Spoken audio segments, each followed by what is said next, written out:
Livro de 2 Coríntios, capítulo 5. Nós estaremos meditando nessa palavra. Irmãos, nesta semana que se inicia, hoje, inicia uma nova semana. Nessa semana que se inicia, eu estarei fazendo uma viagem para um congresso. E eu ficarei lá de terça-feira até no sábado à noite. E retorno, domingo estarei aqui, normalmente, manhã e noite. Mas eu ficarei um bom tempo fora de casa. Um bom tempo. Por que eu estou compartilhando isso com você nessa noite? Primeiro porque eu quero a sua oração, Nós estaremos viajando, ida, volta. Os dias que a gente passa ali. Inclusive eu não estou indo só para participar do congresso, mas para trabalhar no congresso também. Então serão dias bem exaustivos mesmo, de muito trabalho. Mas eu estou compartilhando especialmente com você essa situação, porque é natural não só acontecer isso comigo, mas com você também. Eu sei que quando a gente está longe de casa, a gente sente saudade. A gente não vê a hora de vir embora. É gostoso quando a gente vai, Aliás, tem alguém que diz assim, que são duas alegrias: a quando a gente chega e quando a gente vem embora. É a outra alegria. Quantos aqui sentem o mesmo que eu sinto? Se você está distante de casa, você sente saudade? Levanta a mão. Vai, você que não levanta não, tua mulher vai dar um cutucão aí, ó. Como que você não sente saudade? Você está doido? Ah, bom, todo mundo levantou. Todo mundo levantou. Sim, saudade de estarmos no lar. Saudade de estarmos na nossa casa. E nessa noite eu vou compartilhar um texto com os irmãos, que para esta igreja, para esse povo aqui, não vai causar estranheza não, glória a Deus por isso. Mas em alguns lugares, se eu me atrevesse a pregar isso, diriam: que é isso? Por que convidaram esse pastor para falar dessa coisa aqui hoje? Que é indo para casa.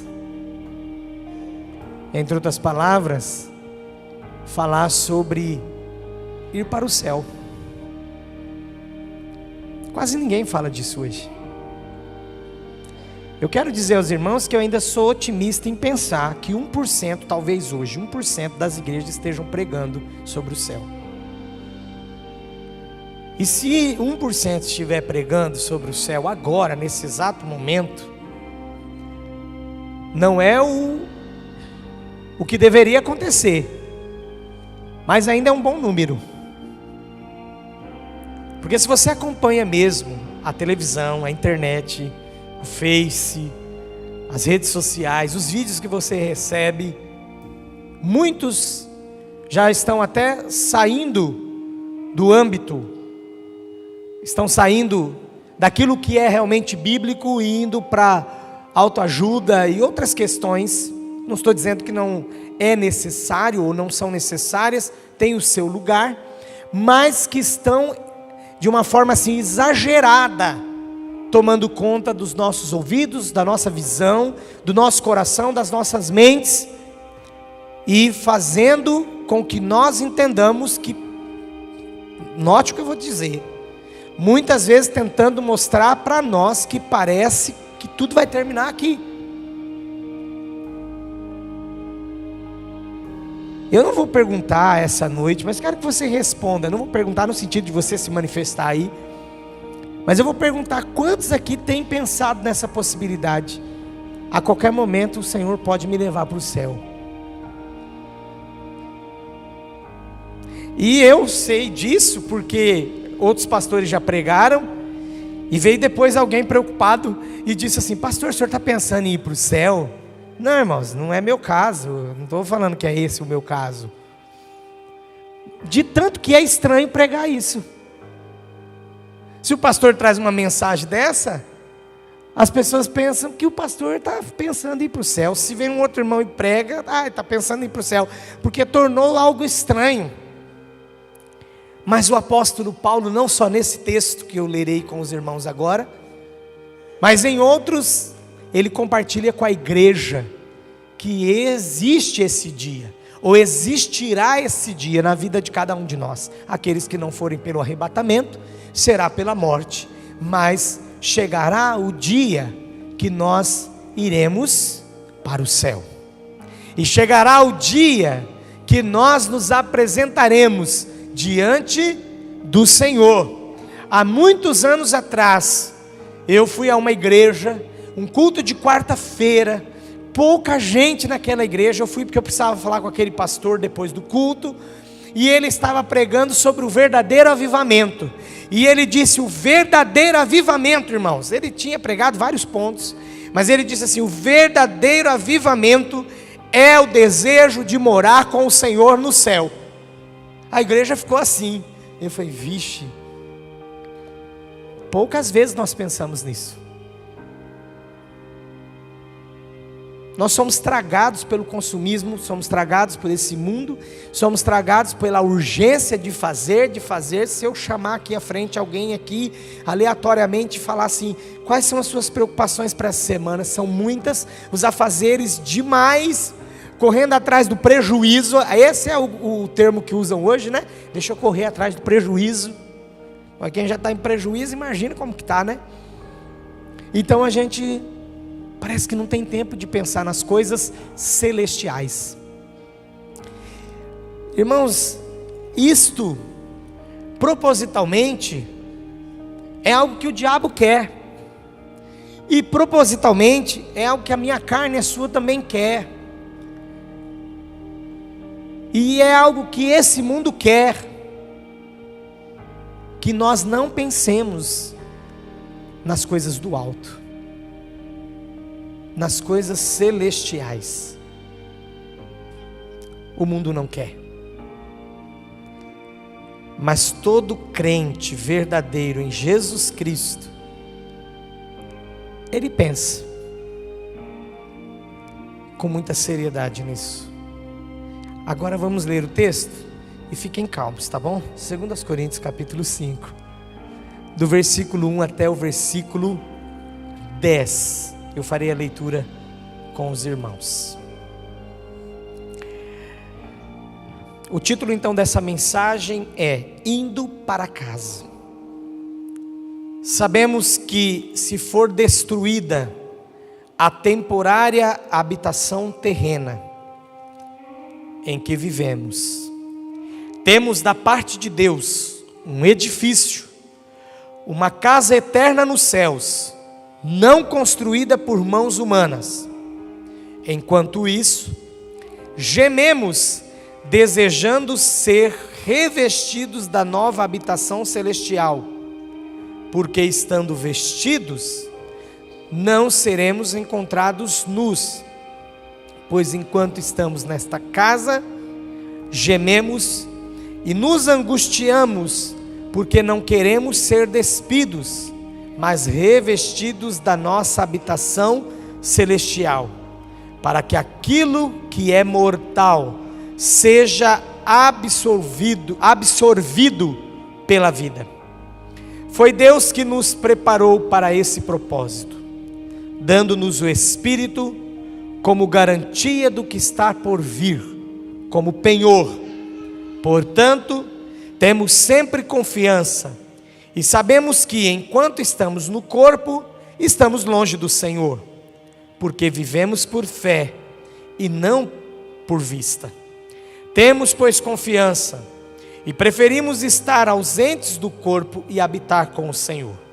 Por isso, temos o propósito de lhe agradar, quer estejamos no corpo, quer o deixemos, pois todos nós devemos comparecer perante o tribunal de Cristo, para que cada um receba de acordo com as obras praticadas por meio do corpo, quer sejam boas, quer sejam más. Irmãos, a palavra do apóstolo Paulo a esta igreja sobre esta habitação celestial começa dizendo que quando esta habitação temporária for destruída, e esta habitação temporária, ou habitação terrena em que vivemos, o nosso corpo, é comparado a uma tenda que é temporária, que é de pouca duração, que é frágil, que é vulnerável e que se desgasta. É comum a gente brincar com aqueles que estão ficando mais velhos, né? Olha, você já está meio gasto. Esse é o curso natural dessa nossa habitação, do nosso corpo. Ele vai fragilizando, ele vai se desgastando e enfim, ele vai passando por várias transformações até o ponto que ele não suporta mais. Mas eu quero chamar a sua atenção sobre o que vai acontecer de melhor. Primeiramente porque confiamos em Jesus Cristo que ressuscitou, amém? Por isso a nossa fé não é vã. E temos a convicção de que o Senhor tem preparado para nós uma estrutura sólida, permanente, que não é mais agora temporária. Essa é uma das realidades eternas que por enquanto estão invisíveis a nós, porque não deixamos ainda esse corpo. Outras questões espirituais, ou outras realidades espirituais eternas, nós já temos conhecimento. Por exemplo, oramos em nome de Jesus, as coisas acontecem, mas exatamente esta ainda é invisível para nós. Tem sempre aquele que brinca, né? As pessoas vão, mas não volta para falar como é lá, e não vai voltar mesmo. Aqui entraria talvez explicação de outras doutrinas, mas não é o objetivo desta mensagem, sobre a realidade bíblica, que aquele que partiu, como Eclesiastes declara, a palavra de Deus declara lá em Eclesiastes, a sua memória está entregue ao esquecimento, ele já não tem parte alguma do que acontece debaixo do sol. O seu amor, o seu ódio, sua inveja, tudo já pereceu. E mais uma vez a palavra reafirma, e não tem parte alguma do que acontece debaixo do sol. Então é por isso que não haverá como te contarem ou relatarem como é aquele lugar. Temos pela palavra de Deus o relato, mas o que eu estou dizendo é no propósito de alguém voltar para dizer, não vai voltar. Então é para nós hoje ainda uma realidade invisível. A palavra diz que o que Deus tem preparado para mim e para você não é algo construído por mãos humanas, mas é obra de Deus. Então por isso é perfeita e permanente. E Jesus declarou que Ele iria ao Pai e prepararia para mim, para você, para nós um lugar. Quando Ele disse, na casa do meu Pai há muitas moradas. Na versão NVI diz, há muitos cômodos. Vou preparar-vos lugar. É muita inocência da nossa parte, ou no mínimo muita pretensão da nossa parte, só pregarmos o que é temporário, do que é visível, do que é destrutível, sendo que Jesus, a palavra de Deus num todo, mas Jesus também declarou várias vezes a respeito desta realidade. Quando ele começava dizendo, o reino dos céus é comparado, então ele estava já dizendo como o reino de Deus é formado, ou do que é formado, ou pelo que é formado, ou como será formado. Mas as pessoas leem, e parece que só ficam limitados a dizer, você vai sair daqui, vai pagar conta, você vai orar, vai ser curado. E eu me lembro na década de 70, finalzinho da década de 70, eu só me lembro da década de 70 para cá, porque foi quando eu nasci, né? Mas da década de 70, década de 80, a ênfase era cura. E depois da década de 90 para cá, a ênfase tem sido prosperidade. Mas a ênfase bíblica é mansão celestial. céu, vida eterna com Deus. Um pastor norte-americano, me fugiu o nome dele agora, porque também se tivesse o nome dele aqui eu falaria provavelmente errado, e não é assim que fala, então deixa sem falar. Ele estava muito bravo na mensagem, ele dizia assim: Jesus não morreu para você comprar um carro. Irmãos, isso impacta algumas pessoas. Glória a Deus por você que está aqui nessa noite, que está recebendo essa palavra de todo o coração. Porque é ou não é verdade o que eu estou dizendo? As pessoas hoje só querem ouvir falar disso. Um dia eu compartilhei com uma pessoa também: olha, toda a prosperidade que Deus tem dado ao nosso povo, eu estou falando isso de coração aqui, nosso povo tem realmente revertido para a obra de Deus. Glória a Deus pela sua vida, viu, irmão, irmã? E eu disse, e por conta disso a igreja também faz o mesmo. Aí Deus honra e abençoa, porque a gente melhorou bastante de um tempo para cá. Obra de Deus, graça de Deus, Deus honrando o seu povo aqui. Porque ainda existe por parte de muitos essa dificuldade. Eles querem enriquecer, mas não querem usar na obra. As igrejas por sua vez também querem enriquecer, mas não quer reaplicar de uma forma em que parece, mas nós temos a convicção de que não é em vão. Mas para alguns ainda parece em vão você aplicar recursos em certos esforços.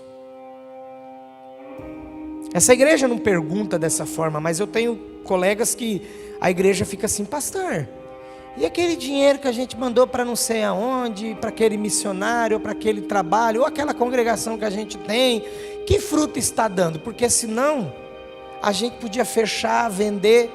Eu tenho irmãos aqui, nós temos irmãos aqui na igreja que já pertenceram a igrejas que fizeram isso. Ah, tem pouca gente, só tem 3 ou 4, vamos vender o templo, vamos. Mas irmãos, aqueles 3 ou 4 são cidadãos dos céus. A igreja, bom, começa por mim, por você. Precisamos focar no que é celestial. Então Deus vai nos dar muito, mas para que nós também revertamos a sua obra. E consequentemente essa igreja precisa fazer o mesmo, reverter a obra de Deus. E assim nós chegaremos à conclusão do que esse texto nos ensina. Nós já não estamos mais preocupados apenas em construirmos algo temporário, algo visível, algo falível, algo destrutivo, mas nós estamos preocupados com os nossos dons, talentos e aquilo mais, muito mais que Deus nos der, para reaplicarmos ou aplicarmos na sua obra, e sempre com os nossos olhos voltados para a habitação celestial. Sabendo que o nosso lugar não é aqui. Por que eu dei o título da mensagem Indo para Casa e não Voltando para Casa? Voltando para casa parece até mais bonito, mais romântico, né? Um dia eu ouvi uma música muito bonita e que o autor disse assim no final dela: eu estou voltando para casa. É que infelizmente existe uma tradição, eu não sei ao certo que tradição que é, que diz que quando uma criança morre, principalmente bebezinho, o anjinho voltou para o céu. Não, se a gente fosse já anjo e viesse para cá para viver, para depois voltar de novo, nós seríamos anjos caídos. Então eu não posso usar o termo voltando, mas indo para casa. Nós estamos de passagem. Aqui na terra é uma viagem temporária. Nosso corpo é a nossa casa temporária. Mas nós estamos esperando pela volta de Jesus.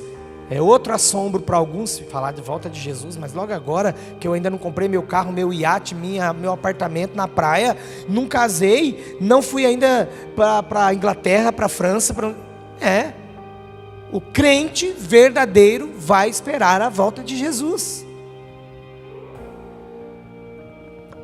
Olha o que Paulo está dizendo aqui no versículo 2. Você pensa que o que eu estou dizendo aqui é algo assim maluco? Olha o que ele está dizendo no versículo 2. Enquanto isso gememos, desejando ser revestidos da nossa habitação celestial. Enquanto ele estava vivendo nesse mundo, ele ficava pensando no céu. É doido isso, não é, gente? Creio em Deus e quero que isso não aconteça com esta igreja. Mas alguns públicos não vão entender mais essa palavra. O quê? Gemer para ir para o céu? Gemer para deixar esse corpo? Logo agora que eu estou fazendo academia? Logo agora que eu emagreci? Logo agora que eu arrumei uma namorada? Ah, esse pastor aí, eu vou numa igreja lá na esquina da minha casa que lá os caras deixam a gente pensar só aqui na terra. Pense naquilo que é do alto. Jesus falou: o vosso tesouro não está aqui na terra, está lá no alto. E aquilo que nós temos, pouco ou muito, ainda é para usarmos na sua obra. Quantos aqui já ouviram o testemunho? Não sei se é verdade ou não, mas pelo menos acho que é sim, de um determinado empresário que dá 90% do que ele ganha para a obra de Deus. Um monte de gente admira com essa história. Outro dia também eu fui procurado por alguém que disse assim: viu o esforço do fulano de tal e construiu uma igreja do próprio bolso e gastou X milhões, pastor? Falei, vi o esforço. Que esforço, né? E eu conversando com ele, ele falou como é que ele levantou aquele dinheiro.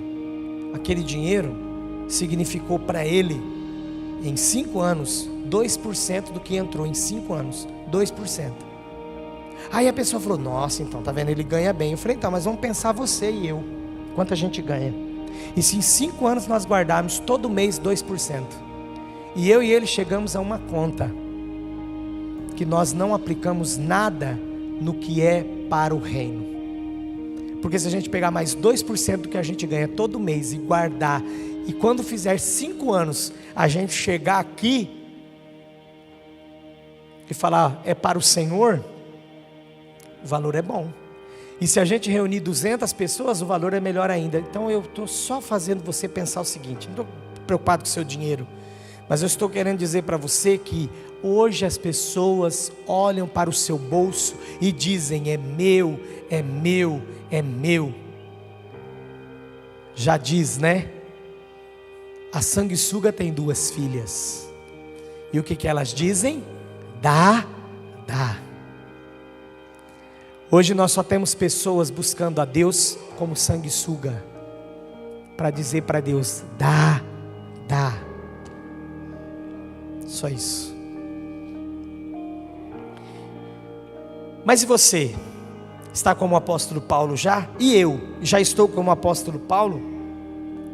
Nessa maturidade espiritual de gemer desejando ser revestido da habitação celestial? No versículo 4 ele fala: pois enquanto estamos nesta casa, gememos e nos angustiamos, porque não queremos ser despidos, mas revestidos da nossa habitação celestial, para que aquilo que é mortal seja absorvido pela vida. Olha, esse versículo 4 é muito profundo. O apóstolo Paulo, ele primeiramente mostra a nossa realidade. A nossa realidade é esta: nossa existência é mortal, e esta existência mortal é absorvida pela vida e não pela morte. Ele inverte o pensamento, porque nos dias dele e até nos nossos dias, quando nós pensamos em morte e sepultura, nós pensamos como algo devorador, sim ou não? Mas ele mostra o outro lado. A morte na verdade não devora, a morte na verdade não destrói, a morte na verdade é a oportunidade que nós temos de entrar para a vida. Para quem gosta de pregar e falar: maluco isso, né? Eu vejo umas pregações aí na internet, o cara fala: é doido, né, irmão? Isso, então isso é doido. Isso é doido. Ele destruiu, ou ele desconstruiu, melhor dizendo, um pensamento daquela época, em que as pessoas já há séculos, quando pensavam em morte e sepultura, pensavam em coisas ou como grandes devoradoras. Mas ele explica que não, Ele diz que a nossa existência, que é mortal, é absorvida pela vida, e agora, por causa da morte, passamos a ter vida e vida eterna. Ele inverte o conceito que as pessoas tinham. Ele inverte talvez, ou está invertendo talvez, o conceito que você tem de morte. Vamos para 1 Coríntios, capítulo 15. Se você quiser abrir comigo, fique à vontade, senão você pode só acompanhar a minha leitura, porque depois a gente vai voltar aí para outros textos ainda. 1 Coríntios, capítulo 15, versículo 54. 1 Coríntios, capítulo 15, versículo 54. Irmãos, pensa que quando eu estava preparando essa mensagem, eu estava tranquilinho e preparando, e eu fiquei pensando, eu falei, nossa, vai ter irmãos lá que vão falar, ai pastor, um domingo desses.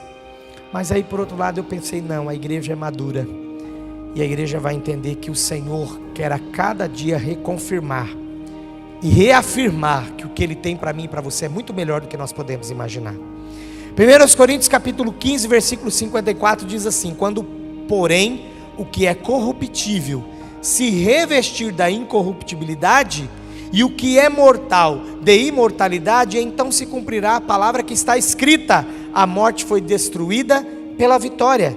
Versículo 55, onde está a morte, a sua vitória? Onde está a morte, o seu aguilhão?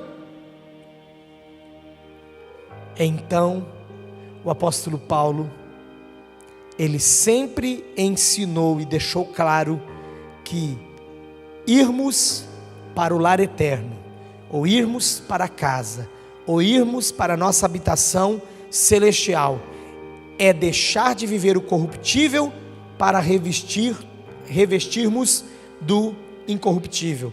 É deixar de ser mortal para sermos imortais. Aliás, eu sei que os irmãos já conhecem ou sabem da diferença entre o que é eterno e o que é imortal. O Senhor é eterno, porque Ele não tem início e não terá fim. Mas eu e você somos imortais. Tivemos um início e agora nos tornaremos imortais.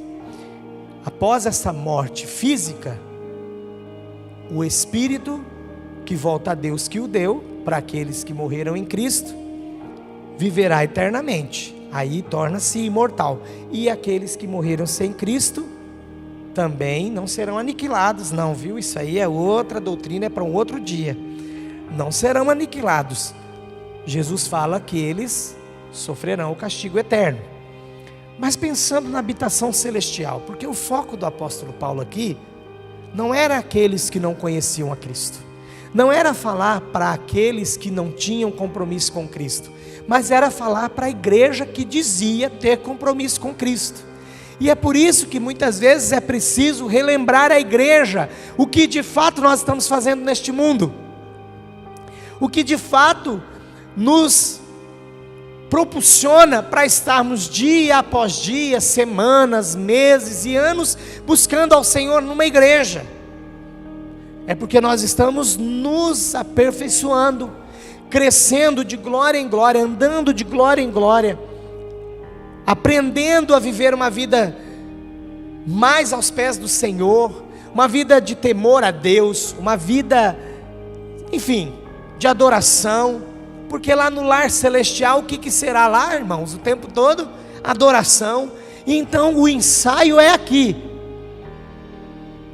Mas Deus tem muito mais preparado para nós lá. O apóstolo Paulo pensava assim, a respeito desse tema. E eu sei que é assim que o todo cristão, filho de Deus, de fato, precisa pensar sobre esse assunto também. Ele continua no versículo 6, dizendo, no versículo 5, melhor dizendo, ele diz assim: foi Deus que nos preparou para esse propósito.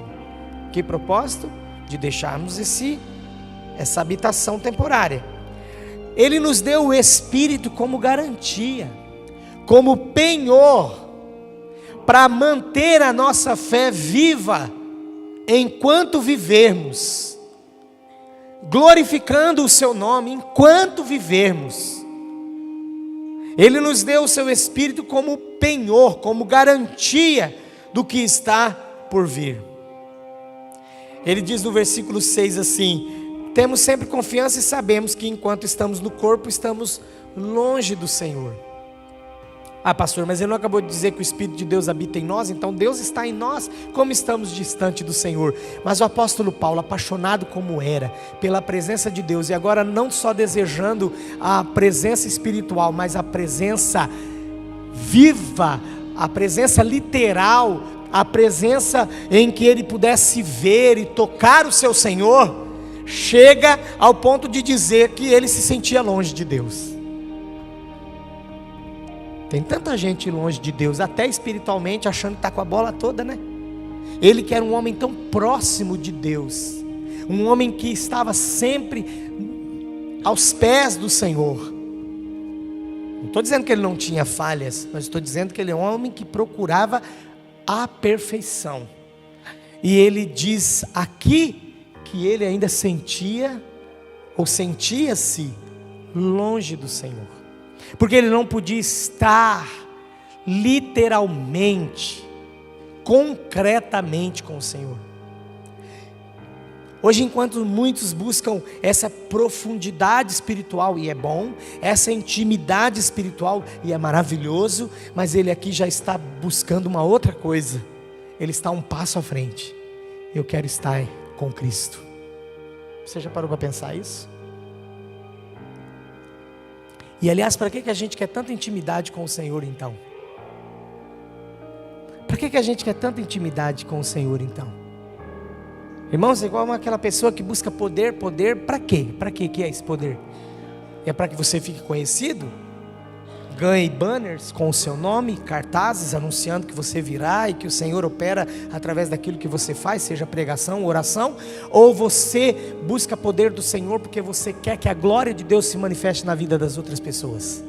E o apóstolo Paulo, ele já está um passo à frente, porque ele já tinha intimidade com o Senhor, espiritualmente falando, mas ele queria de fato estar com Ele.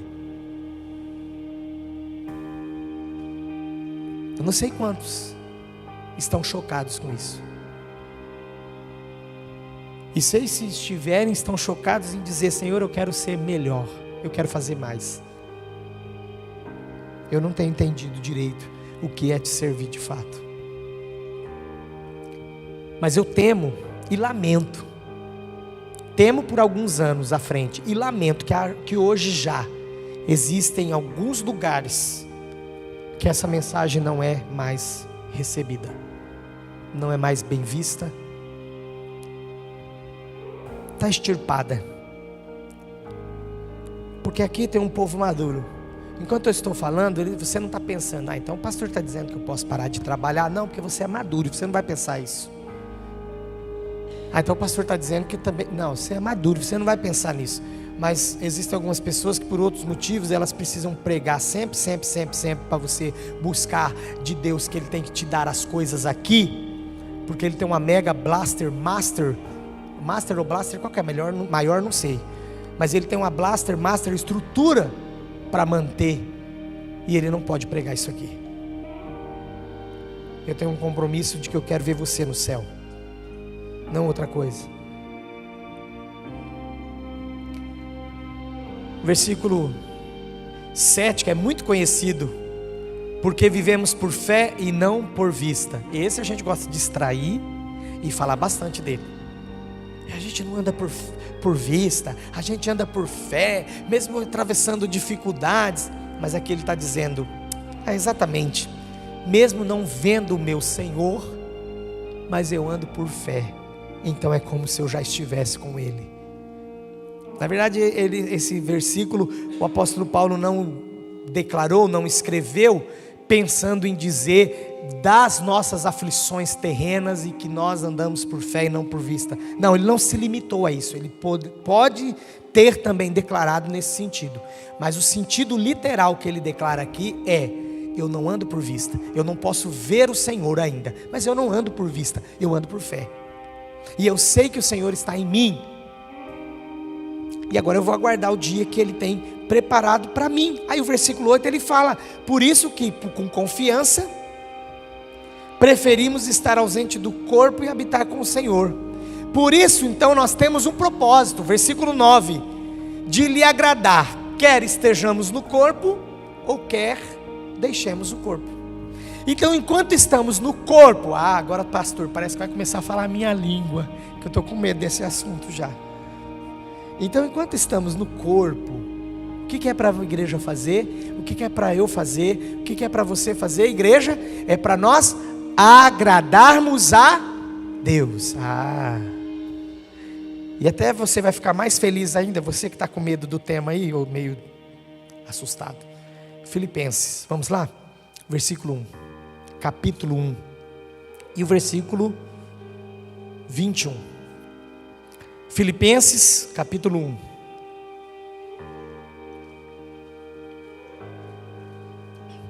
Filipenses, capítulo 1. Eu farei a leitura do versículo 21 até o versículo 24. Quem encontrou, diga amém. Filipenses 1, 21 a 24. Daqui a pouquinho eu já vou concluir a mensagem. Diz assim a palavra do Senhor, olha, é o mesmo apóstolo Paulo, tá? Ele diz assim: porque para mim o viver é Cristo e o morrer é lucro ou ganho, dependendo da versão. Então ele está dizendo, em concordância ao que eu acabei de falar para você aqui do versículo 9, que se ele então está no corpo, é para agradar ao Senhor. E se ele não estiver no corpo, também ele agradará ao Senhor, porque preciosa aos olhos do Senhor é a morte daqueles dos justos, daqueles que temem ao Senhor. Bom, versículo 22 ele diz: mas se o viver na carne me der fruto da minha obra, não sei então o que eu devo escolher. Mais uma vez ele em crise. Mas qual é a crise dele? Se ele compra um carro zero ou uma casa? Não, a crise dele é se ele morre ou vive. Esse menino aqui. Versículo 23.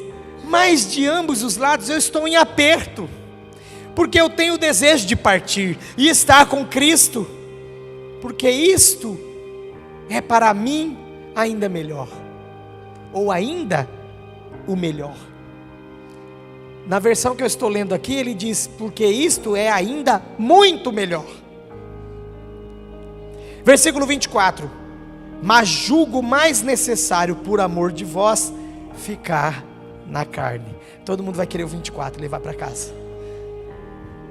Eu quero ficar na carne mesmo, porque assim é mais necessário por amor a vocês.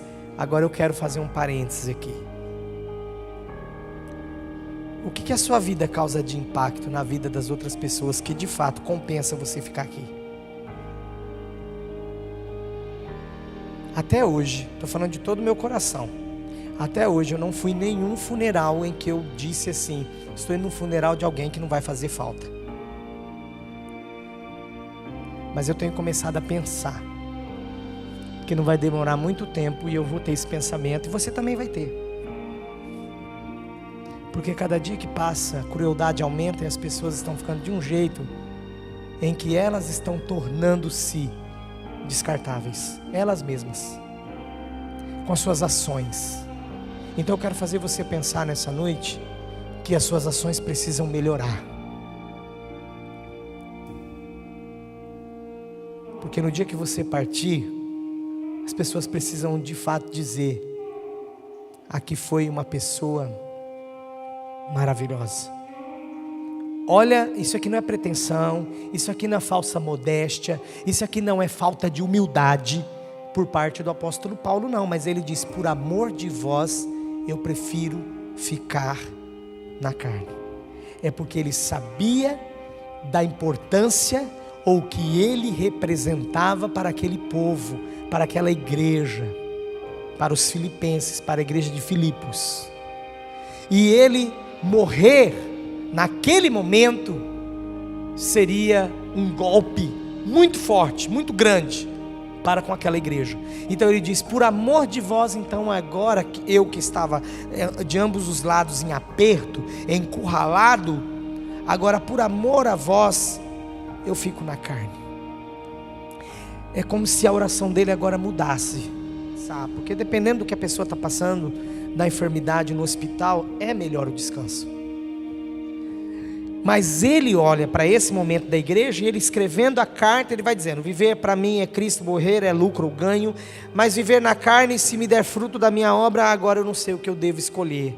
Já que eu estou fazendo algo que está dando fruto nesta vida, neste corpo, mesmo corruptível, mesmo finito, mesmo destrutível, mesmo falho, mas se a obra que eu realizo hoje está de fato fazendo a diferença, então agora eu já não sei o que eu devo escolher. De fato, meu irmão, minha irmã, nós precisamos fazer mais pela obra do Senhor, para o Senhor, primeiramente para o Senhor, pela sua obra, para as pessoas, porque fazendo para o Senhor também vamos fazer para as pessoas, pelas pessoas, porque nós precisamos ser esse impacto na vida das pessoas, como Paulo era, como o apóstolo Paulo era para aquelas igrejas, para aquele povo que ficava ansioso, esperando ou que ele passasse pela igreja, fisicamente, chegasse na igreja, ou que ele escrevesse uma carta. E ele diz: mas por amor de vós, então eu prefiro ficar no corpo.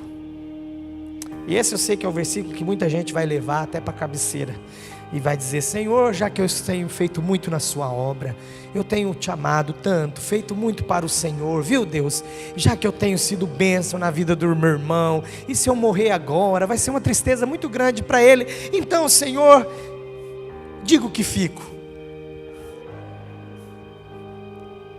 Mas você só vai ter autoridade para dizer isso se você procurar ser como o apóstolo Paulo. Será que nós estamos perto ou estamos distantes? Longe, já que eu usei perto, será que nós estamos perto ou longe de fazermos essa oração? Será que nós temos moral para fazer essa oração? Irmão, talvez você é uma pedra no sapato da tua esposa, do seu esposo. Um pastor ancião falou para mim um dia, eu fiquei chocado. Ele falou assim: pastor Márcio, na década de 70, década de 60, é que ele podia puxar lá da década de 40, mas ele parou em 60, 70. Ele falou assim: era comum eu ir num funeral e estava lá o cara morto, e eu chegava e dizia para a irmã, membro da igreja, abraçava a irmã e dizia: minha irmã, meus sentimentos, a senhora perdeu o seu companheiro. Ela dizia: eu não vi a hora desse cara morrer, porque não era legal, né? Uma mulher divorciada, aquele tempo, imagina, década de 60, o que não falavam da mulher? Então ela ficava lá, né? Aguentando aquele peso.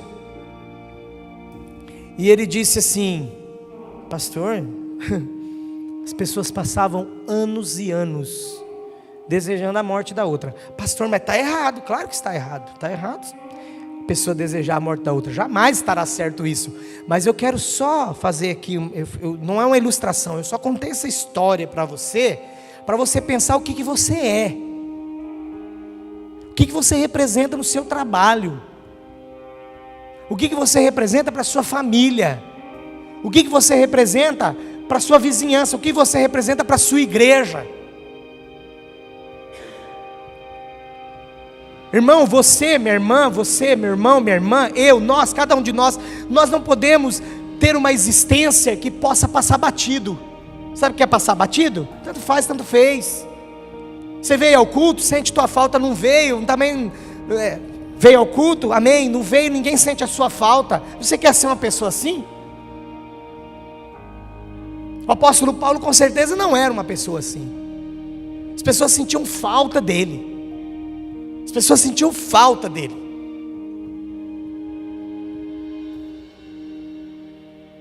Agora, quando você é uma pessoa penosa, pesada, qual que é a tendência?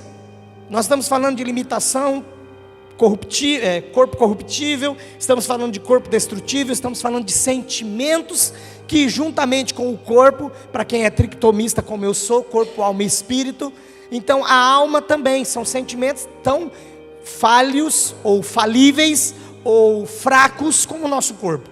Então você fica brincando com as pessoas. Uma hora brinca com o marido, fazendo nervinho, outra hora briga com a esposa, fazendo nervinho, outra hora fica lá no serviço, fazendo nervinho, outra hora na igreja, fazendo nervinho. Oh, para com isso.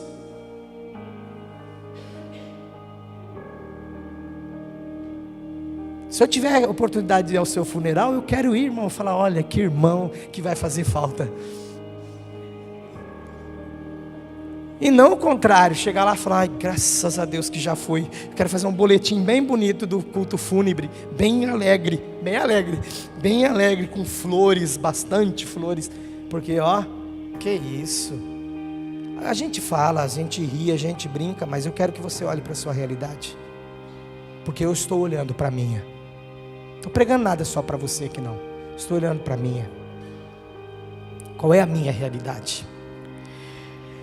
Terminando, o versículo 10 diz assim: pois todos nós devemos comparecer perante o tribunal de Cristo, para que cada um receba de acordo com as obras praticadas por meio do corpo. Para quem fala que pode fazer o que quer com o corpo, quer sejam boas, quer sejam más. Para quem fala que pode fazer o que quer com o corpo, aqui não está dizendo com o espírito, com a alma, mas com o corpo. O que você tem feito com o seu corpo? Porque eu vou dizer uma coisa, e é pecado também, até em pensamento, você desejar a mulher, é pecado. Isso é de Deus, é declarado pelo Senhor Jesus, é pecado. Mas o que você tem feito com o seu corpo? Porque na maioria das vezes a conclusão de qualquer erro e pecado é bem ajudadinho pelo corpo, né? Você vai àquele lugar em espírito, com a alma. Chega lá a alma? Não. Chega quem? O corpo. Você fala algo que não deve? Bom, já disse. Fala algo que não deve? Foi em espírito? Aí você disse a outra pessoa, ai, sentiu o que ela falou. Não, você falou com a língua. Foi com o corpo. Então é nesse sentido que eu quero que você pense o que você está fazendo com o seu corpo. Porque cada um prestará conta e receberá de acordo com as obras praticadas do corpo. Eu quero que você preste atenção no que eu vou colocar aqui. Essa prestação de contas não se relaciona à justificação. Você já morreu em Cristo, justificado por Cristo, está salvo por Cristo, mas mesmo assim, você, cada um de nós, passaremos perante o tribunal de Cristo e nós prestaremos conta. E o Senhor Jesus naquele dia olhará de fato o que nós temos de crédito, de modo em que nós realizamos até ali, realizamos em Cristo. O que nós realizamos em Cristo até ali? É isso que nós vamos prestar conta. Então, o que você tem realizado em Cristo? E aí entra várias áreas, várias aplicações. Eu não vou mais falar cada uma delas aqui, mas você sabe. O que você tem feito em Cristo? Então é disso que eu e você vamos prestar conta, sobre este tema que nós prestaremos conta ao Senhor. Nós prestaremos conta aquilo que fizemos com nossa vida como cristãos. 1 Coríntios, não precisa abrir, 1 Coríntios 3, 11 a 13 diz: porque ninguém pode pôr outro fundamento além do que está posto, o qual é Jesus Cristo. E se alguém sobre este fundamento formar um edifício de ouro, prata, pedras preciosas, madeiro, feno ou palha, não está dizendo que não será salvo, entenderam? Mas se você, em cima desse edifício, que é Jesus, em cima desse fundamento, que é Jesus, você edificar com ouro, prata, pedras preciosas, madeira, feno, palha, olha só o que o versículo 13 diz: a obra de cada um se manifestará naquele dia. Na verdade, o dia a declarará, porque pelo fogo será descoberta, e o fogo provará qual seja a obra de cada um. Então, passou para o outro lado, está indo para o lar, indo para casa, mas o Senhor Jesus pedirá conta. O fogo descobrirá. Eu tenho para mim a presença do próprio Senhor. Fará vir às claras, revelará. Aí tem gente que fica enfeitando, sabe? Aí vai revelar, todo mundo vai ver, vai aparecer no telão, não sei. Aí eu já não quero saber que jeito que vai ser. Mas o Senhor revelará cada atitude nossa.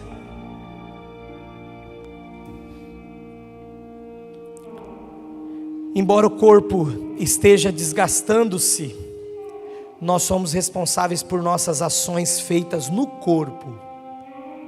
Os não cristãos, aqueles que não querem saber de Jesus, aqueles que não entregaram e até lá não entregarão a sua vida a Jesus, eles também são moralmente responsáveis e eles também passarão pelo julgamento divino. Só que eles passarão pelo julgamento divino por outro motivo. Eu termino dizendo que aqui o versículo 10 é um tratamento para os crentes, para os filhos de Deus. O que nós temos feito pelo corpo e o que nós temos feito em Cristo, para quando chegar aquele dia, nós podermos de fato nos apresentarmos diante dele, que é o firme fundamento, e com uma construção, com um edifício sobre este firme fundamento que é Jesus, algo que realmente valha a pena. Quero que você feche seus olhos. Quero que você pense em tudo que foi falado aqui nessa noite.